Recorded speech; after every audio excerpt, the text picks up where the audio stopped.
আসসালামু আলাইকুম বন্ধুরা, কেমন আছেন আপনারা? আশা করি সবাই ভালো আছেন। আলহামদুলিল্লাহ আমি ভালো আছি। আবার একটি নতুন ভিডিও নিয়ে আপনাদের সঙ্গে চলে এসেছি মিজানুর রহমান আজারির ওয়াজ। আপনারা যারা যারা মিজানুর রহমান আজারির ওয়াজ শুনতে ভালোবাসেন তারা ফুল ভিডিওটি দেখতে থাকেন, আশা করি ভালো লাগবে। আমরা সবাই ভালো আছি। আল্লাহর দরবারে শুকরিয়া যে আমরা আমাদের প্রোগ্রাম শুরু করতে পেরেছি।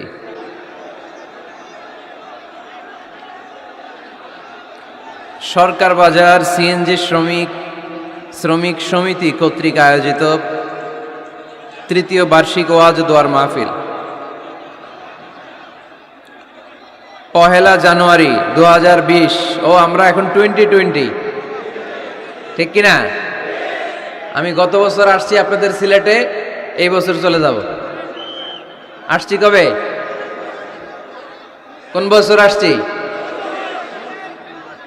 2019 সালে আসছিলাম আমি সিলেটে, আবার 2020 সালে চলে যাব। এই নতুন বছরটা আমরা যেন বেশি বেশি আল্লাহর শুকরিয়া দিয়ে নতুন বছরটাকে সমৃদ্ধ করতে পারি, বেশি বেশি যেন আল্লাহর ইবাদত করতে পারি। নতুন বছরে আমরা শপথ নেই, আমরা যেন অন্তরে হিংসা লালন না করি, বিদ্বেষ লালন না করি, আমরা নিজেরা যেন কাদা ছোড়াছুরি না করি, আমরা যেন মিলেমিশে একসাথে একাকার হয়ে যাই। আল্লাহ তুমি কবুল করো, আমরা পড়ি আমিন। আজকের প্রোগ্রামের সভাপতি হচ্ছেন জনাব মশিউর রহমান নয়ন, সভাপতি সিএনজি শ্রমিক সমিতি সরকার বাজার। নয়ন ভাই বলছে যে ধৈর্য ধারণ করতে হবে, বসেন, আমরা অনেক কষ্ট করে আয়োজন করছি, আমাদের কথাগুলো শোনেন। মাশাআল্লাহ। আজকের প্রধান মেহমান জনাব কামাল হোসেন সাহেব, সভাপতি দি চেম্বার অফ কমার্স মৌলভীবাজার। চমৎকার কথা বলেছিলেন যে আমরা জঙ্গিবাদের বিরুদ্ধে, আমরা উগ্রপন্থার বিরুদ্ধে, বরং আমরা মধ্যম পন্থার পক্ষে, ঠিক কিনা? আমরা কি জঙ্গিবাদকে সাপোর্ট করি? আমরা জঙ্গিবাদকে কি বলি? আমরা জঙ্গিবাদকে না বলি না। আওয়াজ করে বলেন, জঙ্গিবাদকে কি বলি? চরমপন্থাকে কি বলি? বিশৃঙ্খলাকে কি বলি? এজন্য এই যে বিশৃঙ্খলা করি এদিকে। এখন শুরু হয়েছে ডান দিকে।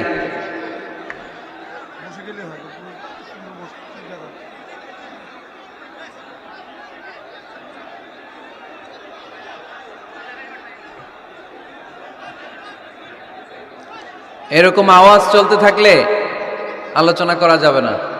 আমি তো ভাবছি মৌলভীবাজারের মানুষ খুব সুশৃঙ্খল, আজকে তো একটা ব্যাড এক্সপিরিয়েন্স নিয়ে যাব আমি।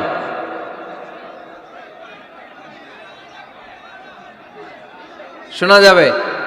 মাইকের সাউন্ড আর একটু ভালো করে দেন, যাতে করে সবাই শুনতে পায়। দিচ্ছে, ঠিক করে দিচ্ছে। বিশেষ মেহমান জনাব আব্দুল হক সেফুল, চেয়ারম্যান 2 নং মনুমুখ ইউনিয়ন পরিষদ। আসছে? কই আপনি? মাশাআল্লাহ, 2 চেয়ারম্যান 2 দিকে। আল্লাহ তুমি 2 চেয়ারম্যানকে কবুল করো।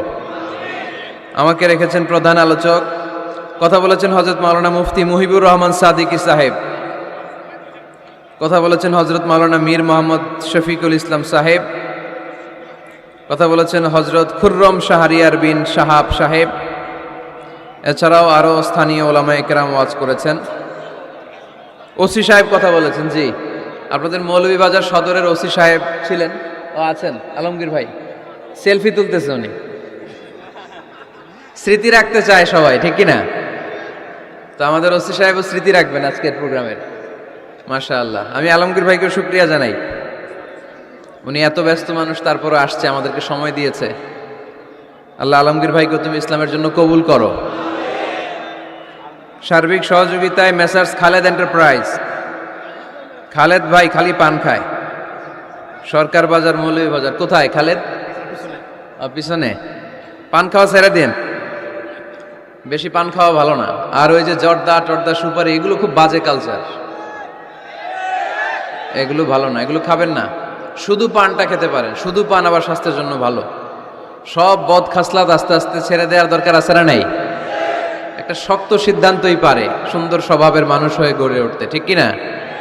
আল্লাহ তুমি তৌফিক দান করো। গতকাল বাংলাদেশের একটা নক্ষত্র ঝরে পড়েছে। হযরতুল আল্লাম শাইখুল হাদিস আশরাফ আলী সাহেব দামাত বারাকাতুহুল আলিয়া অনেক বড় শাইখুল হাদিস ছিলেন।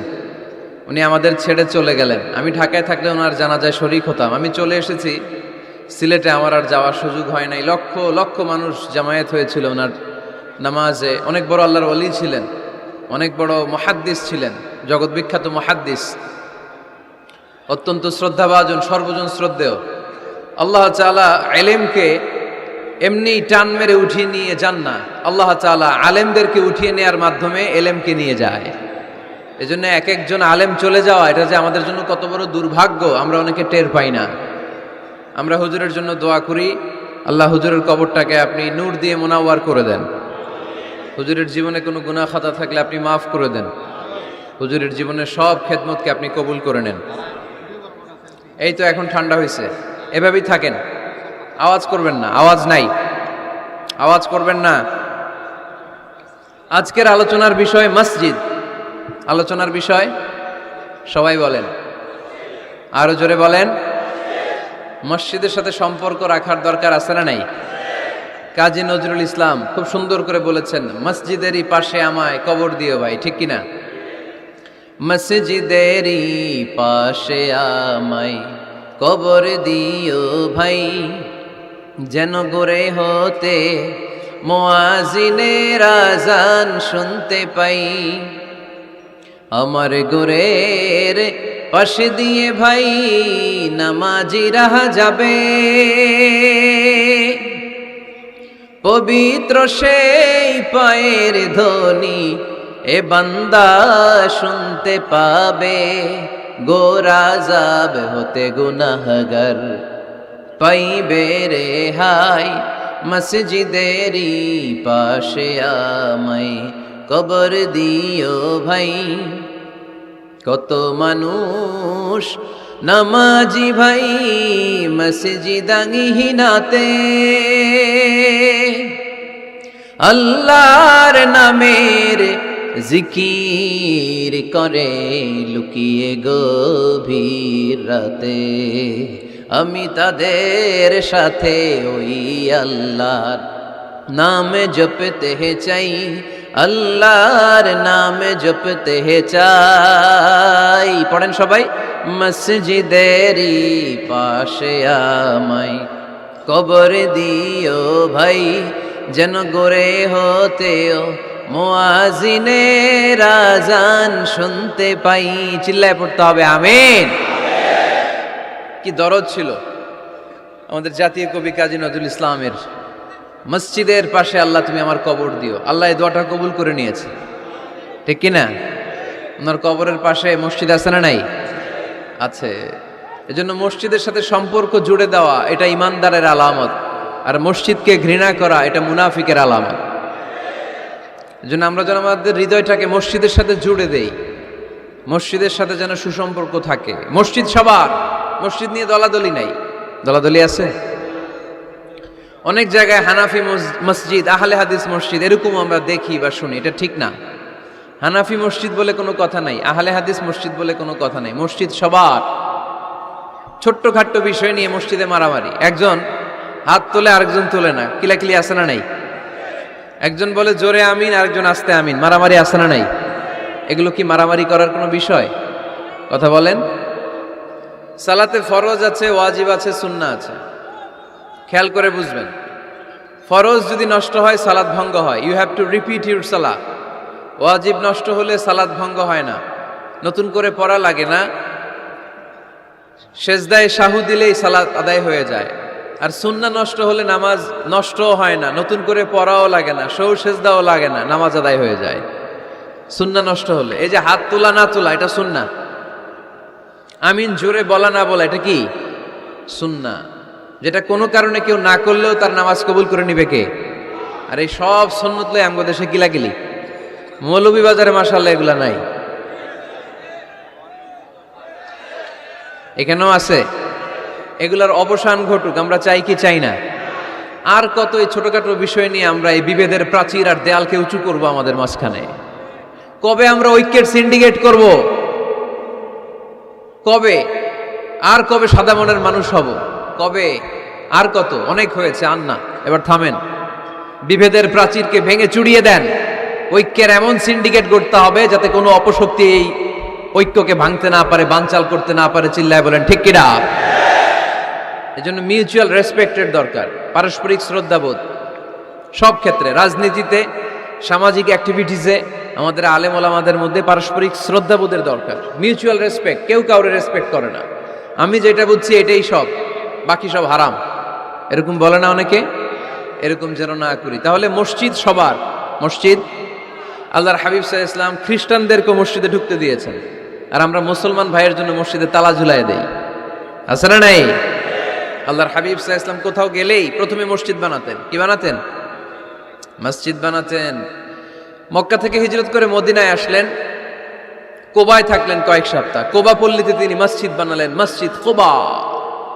ওখানে প্রতি শনিবার কেউ যদি অজু করে ওখানে যে 2 রাকাত নামাজ পড়ে, একটা কবুল উমরার সওয়াব আল্লাহ তাআলা তার আমলনামায় দিয়ে দেয়। মসজিদে কোবা বানালেন। তারপরে মদিনায় এসে মসজিদে নববী বানালেন আল্লাহর হাবিব সাল্লাল্লাহু আলাইহি ওয়াসাল্লাম, মসজিদে নববী।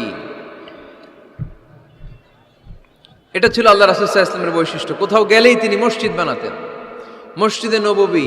হায় রে, এখন তো কত সুন্দর মসজিদ আমরা দেখি, আমরা যে সালাত পড়ি। আল্লাহর হাবিব সাল্লাল্লাহু আলাইহি সাল্লামের সময় মসজিদে নববী কি এরকম ছিল? কথা বলেন। ফ্লোর ছিল বালুর ফ্লোর। কিসের ফ্লোর? আমাদের মসজিদের ফ্লোর কিসের? টাইলস। আর আল্লাহ রাসূল সাল্লাল্লাহু আলাইহি ওয়াসাল্লামের মসজিদে নববীর ফ্লোর কিসের? কথা বলে না তো আওয়াজ করে উত্তর দেন না কেন? কষ্ট হচ্ছে? দুপুরে খাইছেন না সবাই? কেন খান নাই কেন? রোজা রাখছিলেন? হ্যাঁ, ফজর বাদে আইছি। আচ্ছা ঠিক আছে, ঠিক আছে। আচ্ছা আচ্ছা, সাউন্ড নাই, কথা শোনা যায় না? তো এটা শুনলা কেমনে? জিজ্ঞেস করলাম কথা শোনা যায় না, কয় না। তো এটা শুনলা কি করে? মানে অল্প শোনা যায়, তাই তো? একটু পরে আমার বিদায় ঘন্টা বাজবে, আমি চলে যাব। এই তোমরা ডিস্টার্ব করতে করতে আমার সময় শেষ। তোমরা ডিস্টার্ব করলে তোমাদের লস। আমি আমার টাইমের 1 মিনিটে বেশি যেতে পারবো না, কারণ এখানে আসরের সালাতের আজান শুরু হয়ে যাবে, এরপরে কোনো কথা নেই। আর বক্তব্য লম্বা করা এটা বেদাত। এই বেদাতকে আমি সুন্নাতের মধ্যে আনতে চাচ্ছি। একটা সময়ে একেবারে কমায় নিয়ে আসবো। এত প্রোগ্রামও আমি করতে চাই না। আমি ঘোষণা দিয়েছি আগামী বছরে সারা বাংলাদেশে আমার প্রোগ্রাম হবে 50টা। কয়টা? 50টা। এরপরের বছর 30টা, এরপরের বছর 20টা। বিভাগীয় প্রোগ্রাম করলেই চলবে আমার। এক এক বিভাগে যে 2 দিন 3 দিন খালাস। এত দরকার নেই, এত লম্বা চূড়ার বক্তব্যের দরকার নেই। আধা ঘন্টা চুপ করে শুনেন, কয়েকটা মেসেজ ড্রপ করি, take it with you to your home, then practice and apply in the society. নিয়ে যান, আমল করেন, সমাজে কাজে লাগান। সমাজটা আলোকিত করে দিবে কে?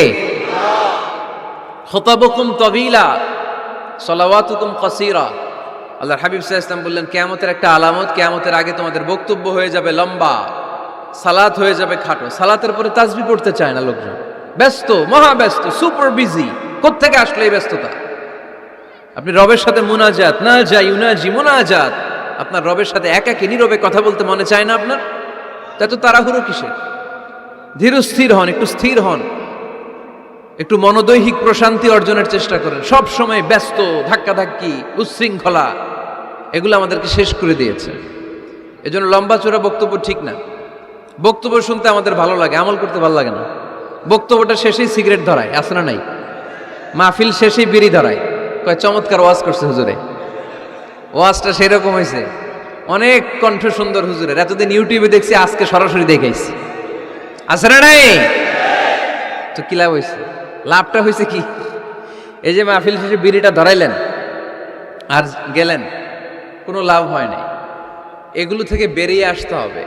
বছরের পর বছর আমাদেরকে শেখানো হয়েছে একভাবে, কেউ এই পরিবর্তনের আওয়াজ তুলে নাই। আওয়াজ আপনাকে তুলতে হবে। আওয়াজ তোলার জন্য এত মানুষ লাগে না, আপনি একাই যথেষ্ট। আপনি দাঁড়ান না সামনে, দেখবেন আপনার সামনে কেউ টিকে থাকতে পারবে না, ঠিক কিনা? কিন্তু আপনার শক্ত সিদ্ধান্ত লাগবে, পরিবর্তনের জন্য শক্ত মানসিকতা লাগবে, যে আমি পরিবর্তন করতে চাই। We have to change. যুগ জামানা পাল্টে দিতে চাই না অনেকজন। এক মানুষই আনতে পারে জাতির জাগরণ। এক মানুষই বিপদকালে বাঁচায় কাফেলায়। ক্ষুদ্র ডিঙ্গি বাঁচায় জাহাজ অসীম দরিয়ায়। এজন্য আপনার শক্ত সিদ্ধান্ত পারে আপনার মৌলভীবাজারটাকে দেশের শ্রেষ্ঠ জেলা, শ্রেষ্ঠ থানা হিসেবে আল্লাহর কাছে কবুল করতে, ঠিক কিনা? এজন্য লম্বা চূড়া আলোচনা ঠিক না। ছোটখাটো অল্প কয়েকটা মেসেজ নিয়ে যেতে পারলেই that's enough. One of the minor sign before the day of judgment, your Islamic lectures will be very longer and your salah 5 times a day will be shorter. কিয়ামতের আগে বক্তব্য লম্বা, নামাজ খাটো, তাসবিহ পড়ে না, ব্যস্ত, মহাব্যস্ত। এই মহাব্যস্ততা ছাড়েন, কোরআন সুন্নাহর দিকে ফিরে আসেন। বরকত দিবে কে? বিশ্বনবীর মসজিদে নববীর ফ্লোর বালুর ফ্লোর ছিল, আমাদের ফ্লোর টাইলস। আল্লাহর হাবিব সাল্লাল্লাহু আলাইহি ইসলামের মসজিদে বালি নিচে, এই বালিতেই নামাজ পড়তেন। বৃষ্টি হলে কাদামাটি হয়ে যেত, কাদামাটিতেই সেজদা করতেন। সেজদা করলে কাদার মাটি আল্লাহর হাবিব সাল্লাল্লাহু আলাইহি ইসলামের নাকে আর কপালে লেগে যেত। তিনি সালাম ফিরিয়ে সাহাবাদের দিকে মুখ ফিরিয়ে বসলে দেখতেন প্রতিটা সাহাবীর নাকে আর কপালে কাদার মাটি মিশে আছে। তার মানে প্রিয় নবী সাল্লাল্লাহু আলাইহি ইসলামের মসজিদে নববী ছিল কাঁচা, কিন্তু মুসল্লি ছিল পাকা। আমাদের মসজিদগুলা হয়েছে পাকা, কিন্তু মুসল্লি কাঁচা, ঠিক কিনা? ফজরের সালাতে মানুষ নাই। ইমাম সাহেব আছেন কে কে এলাকায়? দেখি ইমাম, মসজিদের ইমাম, মাশাআল্লাহ। আপনাদের এইখানে ওই মসজিদে ফজরের নামাজে কয় কাতার হয়? 5 জন 6 জন। কেনে এত কম? কেনে? হ্যাঁ, আসে না, আসতে চায় না লোকজন। তো এই যে 5-6 জন ফজরের সালাতে, কল্পনা করতে পারেন ফজরের সালাতে এত কম লোক?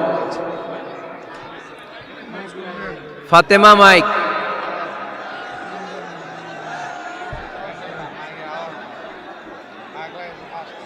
কি হইল মাইকের?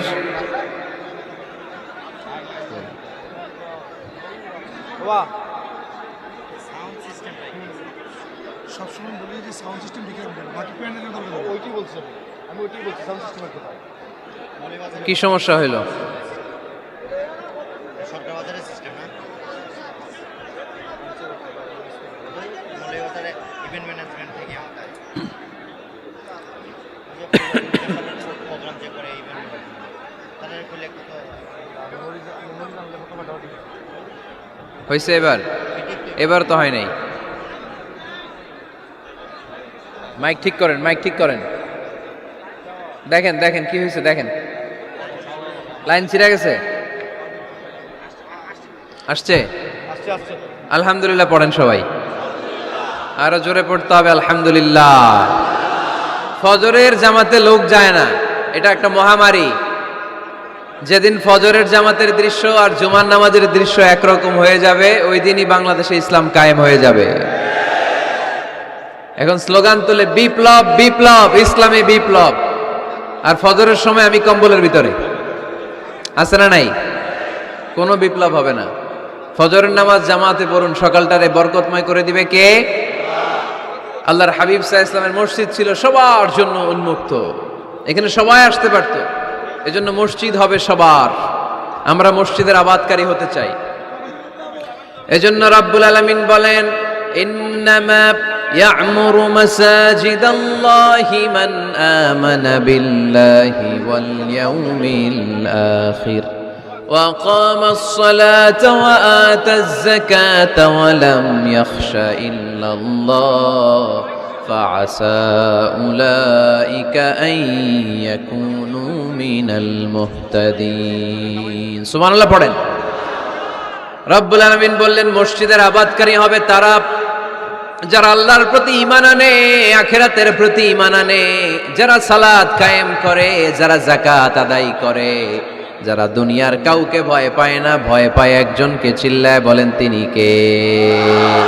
যাদের হৃদয়ে আছে আল্লাহর ভয়, তারা কবু পথ ভুলে যায় না। আল্লাহর প্রেম ছাড়া এই দুনিয়া কারো কাছে কোনো কিছু চায় না, ঠিক কিনা? তাহলে যারা মসজিদের আবাদকারী এরা ভয় পায় একজনকে। চিল্লায় বলেন তিনি কে? মসজিদের আবাদকারীদের প্রথম গুণ, তারা আল্লাহ বিশ্বাস করে, তারা আখিরাতে বিশ্বাস করে, তারা সালাত কায়েম করে, তারা যাকাত আদায় করে, তারা আল্লাহ ছাড়া পৃথিবীর কাউরে ভয় পায় না। আল্লাহ বলেন ফাআসা উলাইকা আইয়াকুনু মিনাল মুহতাদিন, আশা করা যায় তারাই হলো হেদায়েতের রাস্তার উপরে আছে। ঠিক কি না? তারাই মসজিদের আবাদকারী, যারা মসজিদে যায় সালাত আদায় করে। এখন মসজিদের আবাদকারী আপনি হতে চান, আপনি মসজিদে যান না, আপনি আবাদকারী হতে পারবেন? মসজিদের অনেক সভাপতি আছে মসজিদে যায় না, আছে না নাই? মৌলভীবাজারে এই সমস্যা বোধহয় নাই। মসজিদের সেক্রেটারি মসজিদে যায় না, আছে না নাই? তাহলে হইলো, এটা হইলো, এটা মেনে নেওয়া যায়? এই জন্য সভাপতি সাহেবরা, আপনি কষ্ট করে মসজিদ বানিয়েছেন, মসজিদে যাবেন। এই কথা বলেন কেন? এত দিকে বিশৃঙ্খলা হইলে কেমন হবে? বসেন আর অল্প কয়েক মিনিট। সভাপতি সাহেব আপনি মসজিদে যাবেন, সেক্রেটারি সাহেব আপনি মসজিদে যাবেন, তাহলে আপনি সঠিক মসজিদের আবাদকারী হবেন। ঠিক কিনা? আমরা মসজিদের আবাদকারী হতে চাই ইনশাআল্লাহ। পড়েন উমরানুল মাসাজিদ। মসজিদের আবাদ কি করে করতে হয়? মসজিদ আবাদ করার এক নাম্বার মাধ্যম হচ্ছে মসজিদ নির্মাণ করা। কি করা? নির্মাণ করা। খেয়াল করবেন, আল্লাহর হাবিব সাল্লাল্লাহু আলাইহি ওয়াসাল্লাম বলেছেন, মান বানা মসজিদান মিন মালিহি ফিদ দুনিয়া বানাল্লাহু লাহু বাইতান ফিল জান্নাহ। যে ব্যক্তি নিজের পকেটের টাকা খরচ করে দুনিয়াতে মসজিদ বানায়, আল্লাহ তাআলা তার জন্য জান্নাতে ঘর বানায়। 60টা জিনিস মানুষ মরে যাওয়ার পরে তার কবরে পৌঁছতে থাকে। ইন্না মিম্মা ইয়ালহাকুল মুমিন মিন হাসানাতিহি বা'দা মাউতিহি। মানুষ মরে যাওয়ার পরেও যে 60টা জিনিস তার কবরে পৌঁছায়, তার মধ্যে একটা হচ্ছে মসজিদান বানাহু। সে যে মসজিদ বানিয়ে গিয়েছে, ওই মসজিদের সওয়াব। সুবহানাল্লাহ পড়েন। আপনি টাকা দিয়ে মসজিদ বানিয়ে দিলেন, ওই মসজিদে মুসল্লিরা নামাজ পড়ে, রোজাদাররা এসে ওখানে ইফতার খায়, তাহাজ্জুদ আদায়কারীরা তাহাজ্জুদ পড়ে, তাদের সওয়াবের কমতি হবে না, কিন্তু তাদের সওয়াবের একটা পার্সেন্টেজ সওয়াব যে ব্যক্তি মসজিদ বানালো তার আমল নামে আল্লাহ ঢুকিয়ে দেয়। এজন্য বেশি বেশি মসজিদ বানাতে রাজি আছেন তো?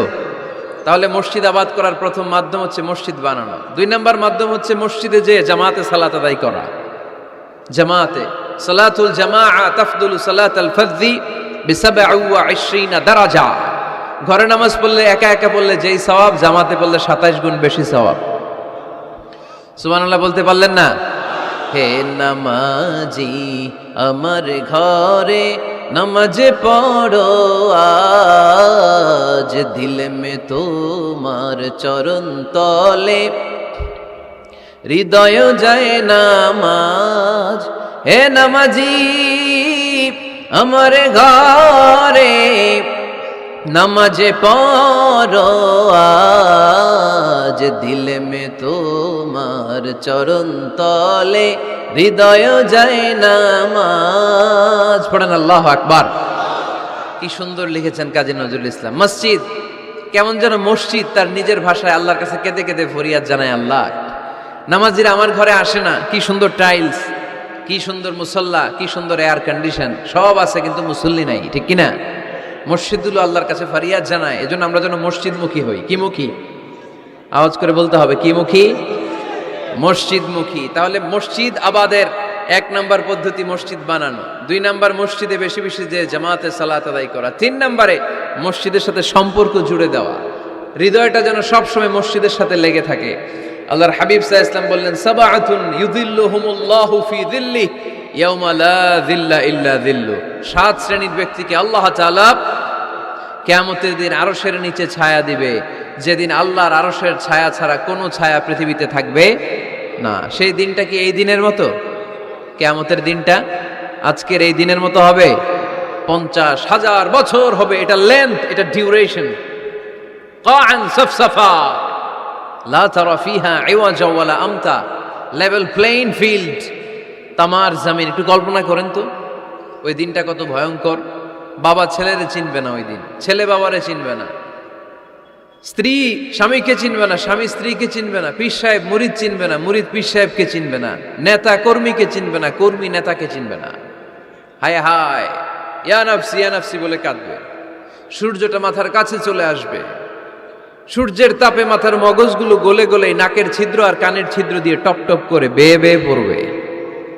তৃষ্ণায় মানুষগুলো পাগল পাড়া, জিহ্বাটা বের হয়ে নাভি পর্যন্ত ঝুলতে থাকবে। সেদিন সবাই পাগলের মতো ছুটতে থাকবে, কোনো ছায়া নাই আল্লাহর আরশের ছায়া ছাড়া। আল্লাহর হাবিব বললেন 7 শ্রেণীর ব্যক্তিকে আল্লাহ তাআলা আরশের নিচে ছায়া দিবেন। এর মধ্যে এক শ্রেণীর ব্যক্তি রাজুলুন কলবুহু মুআল্লাকুন বিল মাসাজিদ, ওই ব্যক্তি যার হৃদয়টা সবসময় আল্লাহর মসজিদের সাথে লেগে থাকে। মসজিদের সাথে যার হৃদয় লেগে থাকে তাকে আরশের নিচে ছায়া দিবে কে? এজন্য মসজিদের সাথে যেন আমাদের হৃদয়গুলো লেগে থাকে। অনেকেই দেখবেন এত ভালো নামাজে জোহর পরে টেনশন করে আসরটা কই পড়বো, আসর পরে চিন্তা করে মাগরিবের সময় আমি কোথায় থাকবো, মাগরিবের সময় টেনশন, ইস এশাটা হয়ে গেলেই তো শেষ। এরকম লোক আছে না নাই? এদেরকে সেই কঠিন ভয়াবহ দিনে আরশের নিচে ছায়া দিবে কে? তারপরে মসজিদ আমাদের 4 নাম্বার পদ্ধতি, মসজিদকে পরিচ্ছন্ন রাখা, মসজিদকে ঝাড়ু দেয়া।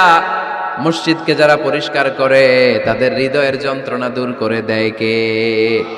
সাইয়েদনা ইব্রাহিম আলাইহিস সালাম এবং ইসমাঈল আলাইহিস সালামকে আল্লাহ তাআলা আদেশ করেছেন তাহহিরা বাইতিয়া লিত-তাইফিনা ওয়াল আকিফিনা ওয়ার রুকআই সুজুদ। হে ইব্রাহিম ইসমাঈল, বাপ বেটা দুইজন মিলে মসজিদ ঝাড়ু দাও। কি ঝাড়ু দাও? মসজিদেরি ঝাড়ু বড়দার ও কামারে হাত শোনো আমারে মুনাজাত। পড়েন, শোনো শোনো ইয়া ইলাহি আমারে মুনাজাত, শোনো আমারে মুনাজাত। পড়েন আমিন। মসজিদ ঝাড়ু দেওয়া মসজিদ আবাদের অন্তর্ভুক্ত। আপনারা কেউ কোনোদিন মসজিদ ঝাড়ু দিয়েছেন নাকি? কে কে দিয়েছেন দেখি? সবাই মসজিদের খাদেম? মাশাআল্লাহ। আমিও দিছি মসজিদ ঝাড়ু, অনেক দিছি। মাশাআল্লাহ, আল্লাহ তুমি কবুল করো। যাদের হৃদয়ে বড় জ্বালা, ফ্যামিলিতে সুখ নাই, শান্তি নাই, তারা হৃদয়ে প্রশান্তি আনতে চাইলে এতিমখানায় যাবেন, এতিমের মাথায় হাত বুলিয়ে দিবেন, এতিমের মুখে খাবার তুলে দিবেন, আপনার হৃদয়টারে নরম করে দিবে কে? আল্লাহর ঘর মসজিদে যাবেন, নিজ হাতে মসজিদটারে একটু পরিষ্কার করে দিবেন, আপনার জীবনটারে উজালা করে দিবে কে? তাহলে এগুলো করার মাধ্যমে আমরা মসজিদের আবাদ করতে চাই। আমরা মসজিদের আবাদকারী হতে চাই কি চাই না? আল্লাহর ঘর মসজিদ আবাদ করার মতো শ্রেষ্ঠ কাজ পৃথিবীতে হতে পারে না। এই মসজিদের কিছু আদব আছে, আল্লাহ রাসূল সাল্লাল্লাহু আলাইহি ওয়াসাল্লাম বলেছেন এই আদবগুলো মেনটেন করে যেন আল্লাহর ঘর মসজিদের সাথে আমরা ব্যবহার করি। মসজিদের 1 নম্বর আদব হচ্ছে মসজিদে ওযুর সাথে প্রবেশ করা। কিসের সাথে? ওযু করে পরিচ্ছন্ন হয়ে মসজিদে প্রবেশ করা। এজন্য অপবিত্র অবস্থায় গোসল ফরজ, এরকম অবস্থায় মসজিদে ঢোকা যাবে? কথা বলেন, ঢোকা যায়? যেই নারীদের মাসিক চলতেছে, মেনস্ট্রুয়েশনাল পিরিয়ড চলতেছে, ওই নারীদের পক্ষে মসজিদে ঢোকা জায়েজ আছে? নাই। তাহলে এটা হলো 1 নম্বর আদব। মসজিদে ঢোকার সময় কি করে ঢুকবো? ওযু করে। আওয়াজ করে বলেন, কি করে ঢুকবো? ওযু করে। 2 নম্বর আদব হচ্ছে মসজিদে যাওয়ার সময় সবচেয়ে ভালো জামাটা পরে যাব, সবচেয়ে ভালো পাঞ্জাবিটা পরে যাব। জানতো আপনারা? না সবচেয়ে সিরাটা পরে যাব? হ্যাঁ, অনেকের নামাজের জন্য একটা পুরান জামা আছে, সিরা পাড়া, এদিকে হাত উঠালে দিতে দেখা যায়, আছে না নাই? সবচেয়ে সিরা পাড়াটা রাখে নামাজের জন্য, কপাল পোড়া। আর সুন্নাতে খাতনার অনুষ্ঠানে গেলে মাশাআল্লাহ লেহেঙ্গা গায়ে দেওয়া যায়, আছে না নাই? না, আপনি ইবাদতের জন্য সবচেয়ে সুন্দর জামাটা রাখবেন। এজন্য রাব্বুল আলামিন বলেন, ইয়া বানি আদম খুযু জিনাতাকুম ইনদা কুল্লি মসজিদ। ও বনি আদম, তুমি যখন আল্লাহর ঘর মসজিদে ঢুকবা, ও বনি আদম তুমি যখন নামাজের মুসল্লায় দাঁড়াবা, তোমার সবচাইতে দামি, সবচাইতে সুন্দর জামাটা গায়ে দিয়ে তুমি নামাজে দাঁড়াও। ঠিক কি না? তাহলে এখন মসজিদে যাওয়ার সময় কি গায়ে দিয়ে যাবেন বলেন? খিতা করবেন? হ্যাঁ, মাশাআল্লাহ। হ্যাঁ, সবচেয়ে ভালো কাপড়টা আয়রন করে পারফিউম মেখে তারপরে আমরা যাব। রাজি আছেন তো? 3 নম্বর আদব হচ্ছে মসজিদে ঢোকার সময় বাম পা দিয়ে ঢুকতে হয়।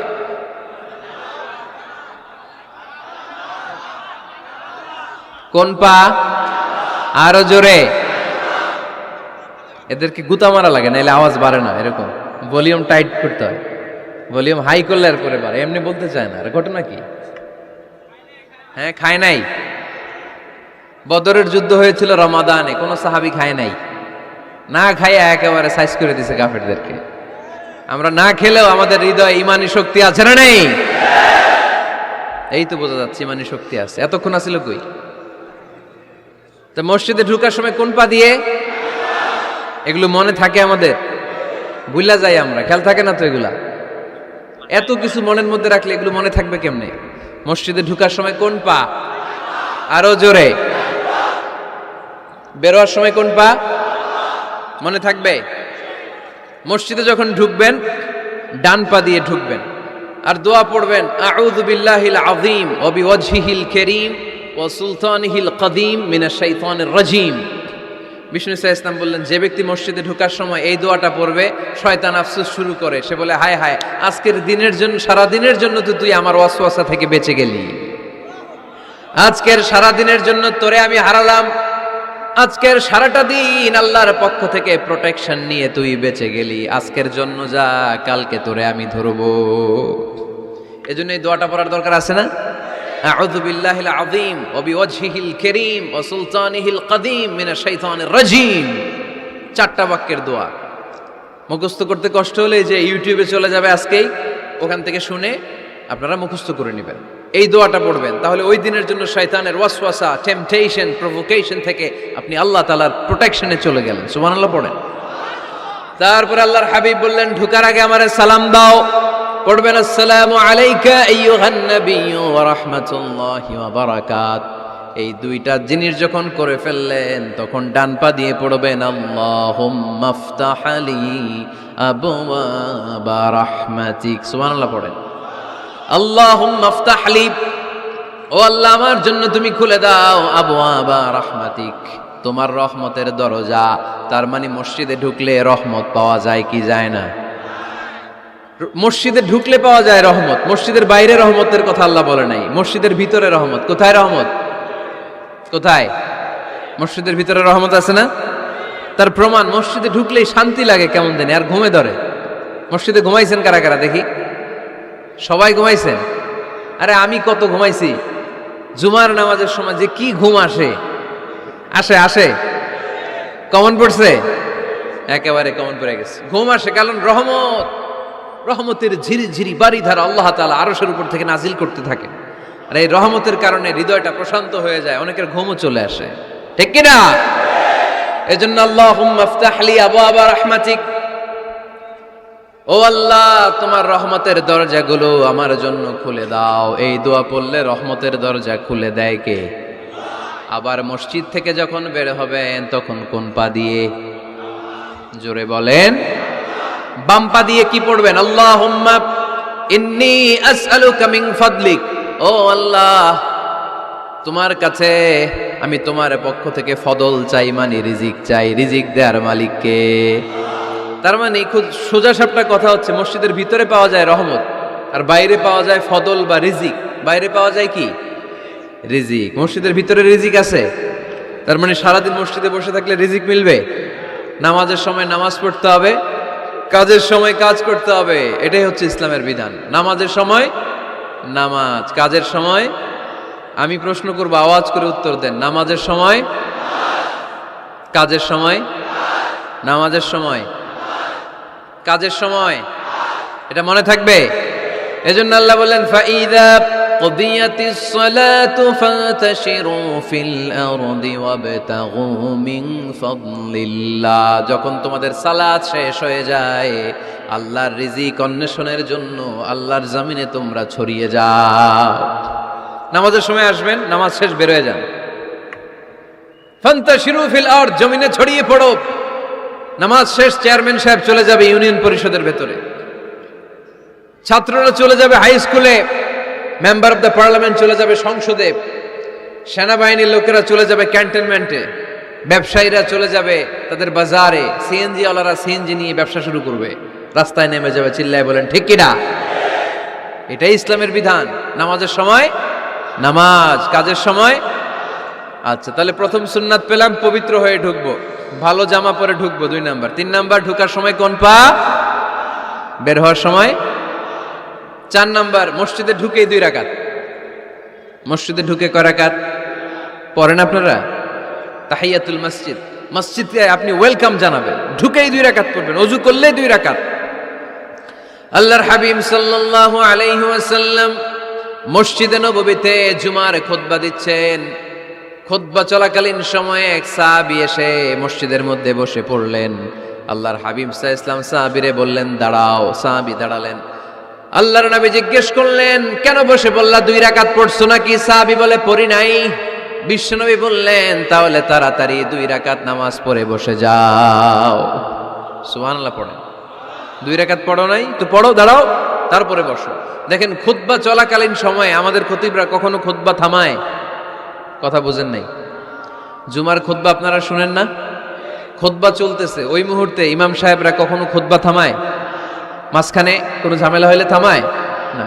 প্রথম খুতবা শেষ, বসে, তারপরে দ্বিতীয় খুতবা। খুতবার মাঝখানে কোনো থামাথামি নাই। কিন্তু আল্লাহর হাবিব সাল্লাল্লাহু আলাইহি সাল্লাম কেমন খতিব ছিলেন দেখেন। আল্লাহর হাবিব সাল্লাল্লাহু আলাইহি সাল্লামের খুতবা দেওয়ার স্টাইল এন্ড অ্যাটিটিউড এবং আমাদের খুতবা দেওয়ার স্টাইল এন্ড অ্যাটিটিউড, আল্লাহ রাসূল সাল্লাল্লাহু আলাইহি সাল্লামেরটা কত প্রাণবন্ত ছিল। আল্লাহ রাসূল সাল্লাল্লাহু আলাইহি সাল্লাম সোসাইটি ওরিয়েন্টেড একজন পার্সোনালিটি ছিলেন, সমাজের মানুষ কেন্দ্রিক, খুব সামাজিক ছিলেন আল্লাহ রাসূল সাল্লাল্লাহু আলাইহি সাল্লাম। তিনি দেখলেন একজন বসে পড়ছে, উনি খুতবা থামায় দিলেন। জুমার খুতবা থামায় বললেন এই নামাজ পড়ছো না, পড়ো 2 রাকাত পড়ো। আবার খুতবা শুরু করলেন। সুবহানাল্লাহ পড়বেন না? একবার তিনি খুতবা দিচ্ছেন, দেখলেন আল্লাহ রাসূল সাল্লাল্লাহু আলাইহি ওয়াসাল্লামের 2 জন নাতি হাসান আর হুসাইন রাদিয়াল্লাহু তাআলা আনহুমা, ছোট্ট মানুষ, কাতারের ভিতরে ঢুকে কোনো সাহাবী টুপি টান দেয়, কারো পাগড়ি ধরে টান দেয়, একজন এদিকে দৌড় দেয়, আরেকজন ওদিকে দৌড় দেয়। মসজিদে একটা ডিস্টার্ব হচ্ছে। আল্লাহর হাবিব সাল্লাল্লাহু আলাইহি ওয়াসাল্লাম খুতবা থামিয়ে দিলেন, মিম্বার থেকে নেমে আসলেন, 2 নাতিকে 2 হাতে ধরলেন, ধরে আস্তে করে জান্নাতের এই 2 সর্দারকে নিয়ে মিম্বারের উপরে দাঁড়ালেন। এই হাতে এই নাতি, ওই হাতে আরেক নাতি। এরপর দাঁড়িয়ে দাঁড়িয়ে তিনি বাকি খুতবা দিলেন। পড়েন সুবহানাল্লাহ। কত প্রাণবন্ত খুতবা। উনিও খুতবা দিতেন, আমরাও খুতবা দেই।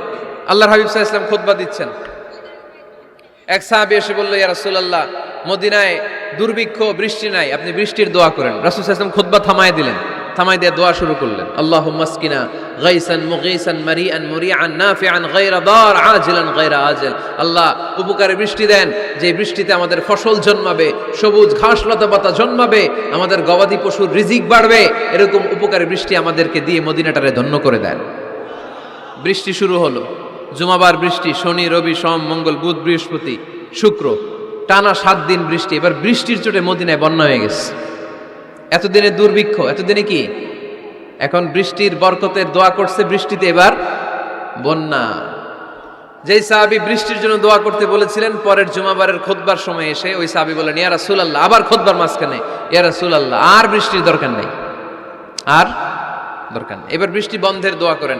আল্লাহর হাবিব সাল্লাল্লাহু আলাইহি ওয়াসাল্লাম খুতবা থামিয়ে আবার বন্ধের দোয়া, আল্লাহুম্মা হাওয়ালাইনা ওয়ালা আলাইনা, হে আল্লাহ আমাদের চারিদিকে দেন, মদিনাতে আর বৃষ্টির দরকার নেই। চিল্লায় পড়েন সুবহানাল্লাহ।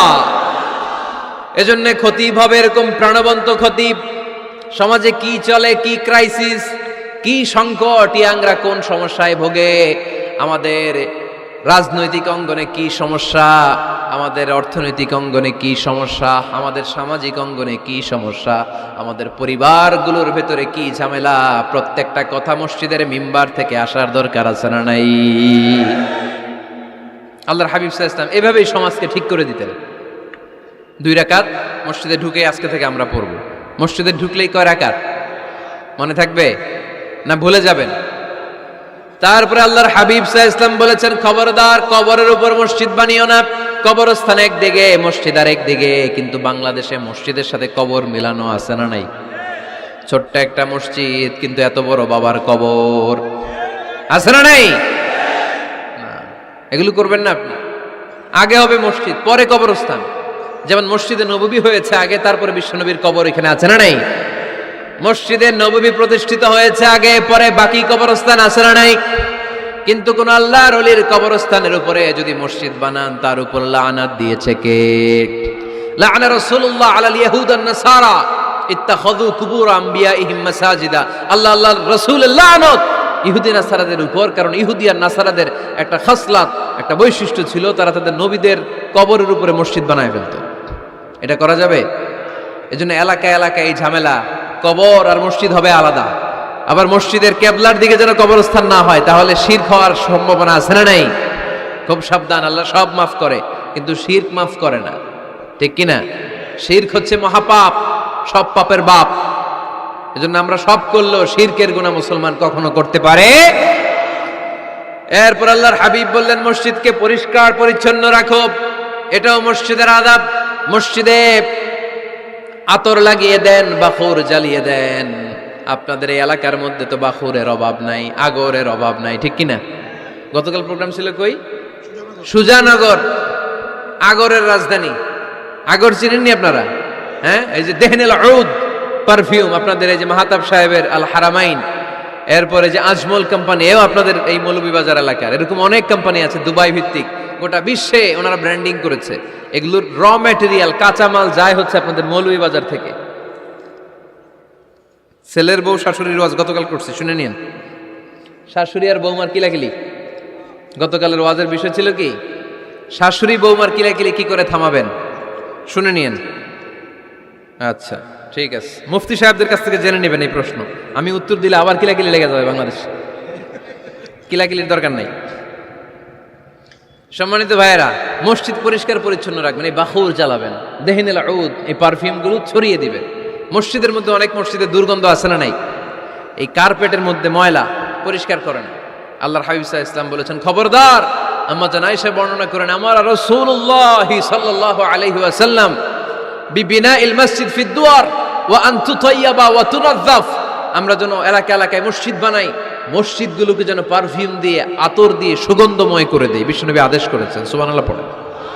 এজন্য কোনো অপরিচ্ছন্ন মসজিদ থাকতে পারবে না। মসজিদের পাশ দিয়ে গেলে আতরের ঘ্রাণে আমোদ হয়ে লোকজন যেন বুঝতে পারে এটা আল্লাহর ঘর, মসজিদ। চিল্লায় বলেন ঠিক কিনা? এরপরে আল্লাহর হাবিব সাল্লাল্লাহু আলাইহি ওয়াসাল্লাম বলেছেন, মসজিদের আরেকটা আদব হলো মসজিদকে অতিমাত্রায় ডিজাইন না করা। বেশি ডিজাইন করা যাবে না। এমন ডিজাইন করা যাবে না যে এটা মসজিদ বোঝাই যায় না। এত লাইটিং ফাইটিং করে, এটা কি মসজিদ না কমিউনিটি সেন্টার বোঝাই যায় না। আছে না নাই? আছে। এরকম যেন আমরা না করি সম্মানিত ভাইয়েরা। বিশেষ করে মসজিদের সামনের দেয়ালে। কোন দেয়ালে? সামনের দেয়ালটা, কেবলার দিকে যেই দেয়াল, এই দেয়ালটা হতে হবে ফ্রেশ, যাতে করে মানুষের দৃষ্টি আকর্ষণ না করে। প্রায় মসজিদের দেয়ালের মাঝখানে দেখবেন আপনি ক্যালেন্ডার ঝুলায় রাখে, আছে না নাই? মৌলভীবাজারের কি অবস্থা? খিতা খবর আছে? তো এই যে ক্যালেন্ডার ঝুলায় রাখে, ওইখানে দেখবেন বিভিন্ন মসজিদের ছবি, এতিমখানার ছবি, মানুষের ছবি। তো মানুষ নামাজে পড়ে আবার ওগুলোও তাকায়, আছে না নাই? প্রথম কাতারে পরে ওইখানে কি লেখা, এগুলো পরে, তার ডিস্টার্ব হচ্ছে না? এই মুসল্লির দৃষ্টি যাতে অন্যদিকে না যায়, এটা খেয়াল রাখতে হবে। যদি পারা যায়, মসজিদের সামনে কোনো ঘড়ি টড়ি চলবে না। ঘড়ি মসজিদের পেছনের দেয়ালে, সময়সূচি পেছনের দেয়ালে, সব পেছনে। সময় কয়টা বাজে ওটা ইমাম দেখলেই চলবে, ইমাম এভাবে দেখে নিবে, আপনারাও দেখে নেবেন। কিন্তু সামনের দেয়ালটা যত সিম্পল করা যায়। আল্লাহর হাবিব সাল্লাল্লাহু আলাইহি ওয়াসাল্লাম নামাজ পড়া অবস্থায় সামনে এমন কিছু রাখতেন না যেটার দ্বারা আল্লাহর হাবিব সাল্লাল্লাহু আলাইহি ওয়াসাল্লামের সালাতে মনোযোগ অন্যদিকে চলে যায়। আমরা যখন সালাত পড়ি, যদি অন্যদিকে তাকাই, ফেরেশতার মাধ্যমে আল্লাহ একটা ডাক দেয়, বলে আকবিল, এই বান্দা ফিরে আয়, তোর নজর থাকা দরকার সেজদার জায়গায়, ফিরে আয়। আপনি আবার যখন অন্যদিকে তাকান, আল্লাহ বলে ফিরে আয়, সেজদার দিকে তাকা। আপনি আবার যখন ঘড়ির দিকে তাকান, আল্লাহ বলে আকবিল, ফিরে আয়, সেজদার দিকে তাকা। আপনি যখন আবার অন্যদিকে তাকান, তখন আল্লাহ বলে লা হাজাতা লি ইলা সালাতিক, তোর এই নামাজের দরকার আমার নাই। নাউজুবিল্লাহ পড়বেন না? তোর এই নামাজের দরকার আমার নাই। অজু করে কষ্ট করে যাকে খুশি করার জন্য আপনি সালাতে দাঁড়ালেন, উনি যদি বলে এই নামাজের দরকার নাই, তা কার জন্য নামাজ পড়লেন আপনি? কথা কি বুঝতে পেরেছেন? এই জন্য এলাকার গণ্যমান্য ব্যক্তিবর্গ আছে, আমাদের চেয়ারম্যান সাহেব আছে, আরো অন্যান্য বিজনেস ম্যাগনেটরা আছে। আপনারা মসজিদ যখন নির্মাণ করবেন, সামনের দেয়ালটা যত সাদামাটা হতে পারে ততই ভালো। এমনকি জায়নামাজের মধ্যে এখন কাবা ঘরের ছবি আছে না নাই? আছে না? কি মুসলমান আমরা, নিজের কাবারে নিজে লাথি মারি নামাজের আগে, মনের অজান্তে নিজের কাবাকে নিজে লাথি মারছি। এরকম জায়নামাজ ব্যবহার করা নিষেধ। চিল্লায় বলেন ঠিক কিনা? সাদা ফ্রেশ জায়নামাজ বাজারজাত করেন। আপনাদের সিদ্ধান্তই ওনাদের ব্যবসা বয়কট হয়ে যাবে। আপনারা যদি এখন থেকে মসজিদের মিনারা আর কাবা ঘরের যে প্রতিকৃতি বা ছবি, এরকম ছবি সম্বলিত জায়নামাজ কিনা বন্ধ করে দেন, এদের মার্কেট থাকবে? কথা বলেন। কালকে থেকে আমরা জায়নামাজ কেনার সময় ফ্রেশ জায়নামাজ কিনবো। কোনো মসজিদ, কোনো মিনার, আমাদের কাবা ঘরের ছবি সম্বলিত কোনো জায়নামাজ কিনা যাবে? আওয়াজ করে বলেন, যাবে? যাবে না। এগুলো হচ্ছে মসজিদের আদাব। এগুলো রক্ষা করে মসজিদে ঢোকার দরকার আছে না নাই? পৃথিবীতে 3টা মসজিদ সবচাইতে শ্রেষ্ঠ মসজিদ। কয়টা? আওয়াজ করে বলেন না। 1 নাম্বার মসজিদুল হারাম, ফাওয়াল্লু উজুহাকুম শাতরা, যেখানেই তোমরা নামাজ পড়ো না কেন মসজিদের হারামের দিকে হয়ে নামাজ পড়ো। কেবলা কোন দিকে আজকে? এদিকে, এইদিকে কেবলা। আমি যদি এদিকে হয়ে পড়ি নামাজ হবে না? হবে না কেন? কারণ কেবলামুখী হয়ে নামাজ পড়া ফরজ। চিল্লায় বলেন ঠিক কিনা? মসজিদুল হারাম পৃথিবীর প্রথম মসজিদ। ওখানে একটা ঘর আছে, ঘরটার নাম হলো কাবা। ইন্না আউওয়ালা বাইতিন উদিআ লিন-নাসি লাল্লাযী বিবাক্কাতা মুবারাকা। এই পৃথিবীর প্রথম ঘর, যেই ঘরটা স্থাপিত হয়েছে বাক্কা শহরে। বাক্কা মক্কার আগের নাম, এখন শহরের নাম মক্কা। আগে নাম ছিল কি? সবাই বলেন কি নাম ছিল? বাক্কা। এটা পৃথিবীর আদি ঘর। সব নবীদের পরশধন্য পদধূলিতে এই জায়গাটা বরকতময় হয়েছে। এটা এমন ঘর যেই ঘরের চারদিকে 1 রাকাত নামাজ পড়লে 1 লক্ষ রাকাতের সওয়াব পাওয়া যায়। হজ উমরা করেছেন কে কে দেখি? হজ উমরা করেছেন আপনারা না? মাশাআল্লাহ। আমরা যারা করতে পারি নাই, আল্লাহ তাদেরকেও তৌফিক দাও। আমরা যেন এই কাবা ঘরে যে প্রাণ ভরে সালাত আদায় করতে পারি, আল্লাহ তৌফিক দান করো। আমরা যেন মসজিদে নববীতে যে প্রাণ ভরে সালাত পড়তে পারি, তৌফিক দান করো। আল্লাহর হাবিব সাল্লাল্লাহু আলাইহি ইসলামের কবরের সামনে দাঁড়িয়ে যেন আমরা প্রাণ খুলে মন প্রাণ উজাড় করে বিশ্বনবী সাল্লাল্লাহু আলাইহি ইসলামকে সালাম দিতে পারি, আল্লাহ তৌফিক দান করো। এই কাবা ঘরকে কেন্দ্র করে প্রতিদিন 100টা রহমত নাজিল হয়। আওয়াজ করে বলেন কয়টা? আল্লাহর হাবিব বললেন প্রতিদিন প্রতিনিয়ত 100টা রহমত নাজিল হতেই থাকে। 60টা রহমত তাদের উপর নাজিল হয় যারা কাবা ঘরের চারদিকে তাওয়াফ করে। 40 লিল মুসাল্লিন, বাকি 40টা নাজিল হয় যারা কাবা ঘরের পাশে নামাজ পড়ে। ওয়া 20 লিন নাযিরিনা ইলাল কাবা, বাকি 20টা রহমত প্রতিনিয়ত নাজিল হয় যারা তাওয়াফ করে না, সালাত আদায় করে না, শুধু কাবার গিলাফের দিকে তাকিয়ে থাকে। কাবার দিকে তাকায় থাকলেই সওয়াব। সুবহানাল্লাহ পড়েন। 1 রাকাতে কয় লক্ষ রাকাতের সওয়াব? এজন্য আল্লাহর হাবিব সাল্লাল্লাহু আলাইহি ওয়াসাল্লাম বলেছেন, লা তুশাদ্দুর রিহাল ইল্লা ইলা সালাসাতি মাসাজিদা। স্পেশাল ভার্চু এন্ড রিওয়ার্ড, বিশেষ সওয়াবের নিয়তে পৃথিবীর এই 3টা জায়গা ছাড়া কোথাও নিয়ত করে ভ্রমণ করা জায়েজ নাই। 1 হচ্ছে মসজিদুল হারাম, 2 হচ্ছে মসজিদ নববী, 3 হচ্ছে মসজিদুল আকসা। এই 3টা মসজিদ ছাড়া পৃথিবীর কোনো মসজিদে নিয়ত করে সফর করা যাবে না। বিশেষ নিয়তে সফর করা যাবে না, যে আমি যদি এই মৌলভীবাজারের জামে মসজিদে যাই বেশি সওয়াব পাওয়া যাবে, এই নিয়তে সফর করা যাবে না। বেশি সওয়াব শুধু এই 3 মসজিদে। মসজিদুল হারামে 1 রাকাতে কত রাকাতের সওয়াব? কথা কয় না, বুঝে নাই বোধহয়। কয় লক্ষ? আর মসজিদে নববীতে 1 রাকাতে 1000 রাকাতের সওয়াব। আরেক বর্ণনায় আছে 50,000, বর্ণনাটা দুর্বল। সহিহ বর্ণনায় এসেছে 1 রাকাতে 1000 রাকাতের সওয়াব। মসজিদুল আকসায় সালাত পড়লে 1 রাকাতে, এক বর্ণনায় এসেছে 250 রাকাতের সওয়াব, আরেক বর্ণনায় এসেছে 500 রাকাতের সওয়াব। এই 3টা মসজিদ ছাড়া পৃথিবীর অন্য কোনো মসজিদে যে নামাজ পড়লে বেশি সওয়াব হবে, এই নিয়তে সফর করা যাবে? চিল্লায় বলেন যাবে। তবে মসজিদটা দর্শন করার জন্য যেতে পারবেন। মসজিদটা দেখতে কেমন, এটার ক্যালিওগ্রাফিক্যাল ডিজাইন কেমন, এটার আর্কিটেকচারাল ডিজাইন কেমন, এটার দৃষ্টিনন্দন সৌন্দর্য কেমন, মসজিদটা দেখতে কেমন, দেখতে যেতে পারবেন। কিন্তু বিশেষ সওয়াব রিওয়ার্ড এই 3টা মসজিদ ছাড়া অন্য কোনো মসজিদের জন্য হবে না। এই মসজিদ হচ্ছে আমাদের সামাজিক ঐক্যের কেন্দ্রবিন্দু, এটা হচ্ছে আমাদের কমিউনিটি সেন্টার। আমরা শুধু নামাজের জন্য মসজিদকে ইউজ করি, এছাড়া আরো অনেক ইউসেজ আছে মসজিদের। খেয়াল রাখবেন, আমাদের মুসলমানদের মসজিদ হিন্দুদের মন্দিরের মতো নয়। কোথায় আজান হইছে? শেষ করে দিব না? সুবহানাকাল্লাহুম্মা ওয়া বিহামদিকা আশহাদু আল্লা ইলাহা ইল্লা আনতা আস্তাগফিরুকা ওয়া আতুবু ইলাইক। আল্লাহ আমাদের সবাইকে কথাগুলো বুঝার ও আমল করার তৌফিক দান করুন। ভিডিওটি ভালো লাগলে একটি লাইক, কমেন্ট ও শেয়ার করে পাশে থাকবেন বন্ধুরা। যারা যারা শেষ পর্যন্ত ভিডিওটি দেখেছেন তাদের জন্য অনেক অনেক ভালোবাসা থাকলো বন্ধুরা। আর নতুন নতুন ভিডিও পেতে চ্যানেলটিকে সাবস্ক্রাইব করে পাশে থাকবেন বন্ধুরা। ভালো থাকবেন, ধন্যবাদ।